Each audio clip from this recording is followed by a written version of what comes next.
Il est 5h11 sur Europe 1. La revue de presse internationale avec les correspondants d'Europe 1. Nous partons d'abord au Japon. Bonjour Bernard Delattre. Bonjour. Vous êtes à Tokyo, Bernard, pour Europe 1. Qu'est-ce qui fait les gros titres des médias au Japon ? Une atmosphère de branle-bas de combat, constate Nippon TV. Car alors que le monde entier a les yeux rivés sur le Proche-Orient, Pékin et Pyongyang multiplient les intimidations militaires envers l'archipel.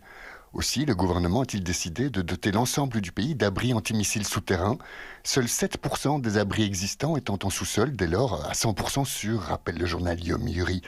Des stations de métro, notamment, vont donc être aménagées à cette fin. D'ici à 2030, un délai qui effare le quotidien conservateur Sankei. Il y a urgence, écrit-il. Protéger la population doit être la priorité numéro 1 du gouvernement. Non, il lui faut surtout œuvrer à l'apaisement des tensions dans la région et non pas les attiser, juge le journal de gauche Asahi, en référence à la première ministre ultranationaliste Sanae Takaichi, qui a ulcéré Pékin avec ses positions sur Taïwan. Nous sommes maintenant au Royaume-Uni. Sarah Menaï, vous êtes à Londres pour Europe 1. De quoi parlent les médias britanniques ? De l'Irlande du Nord, qui devient la première région du Royaume-Uni à offrir jusqu'à 2 semaines de congés payés aux parents confrontés à une fausse couche. Avancée majeure, écrit le Belfast Telegraph, qui précise que ce congé de deuil sera applicable quel que soit le stade de la grossesse durant lequel la fausse couche s'est produite. Un pas vers la compassion, titre le journal local le Derry Times, qui reprend la formule de la ministre nord-irlandaise de l'économie. Le quotidien souligne que ce dispositif est l'un des premiers du genre, non seulement au Royaume-Uni, mais aussi en Europe.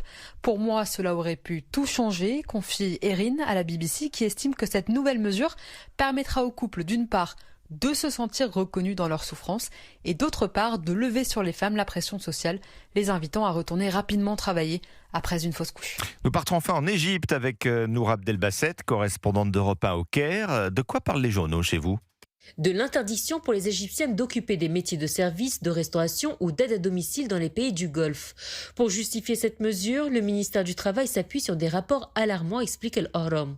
Le porte-parole du ministère a été très clair, affirmant que l'objectif est de garantir que les opportunités d'emploi à l'étranger respectent les normes professionnelles et protègent la valeur et la dignité de la femme égyptienne, rapporte El Masrilium.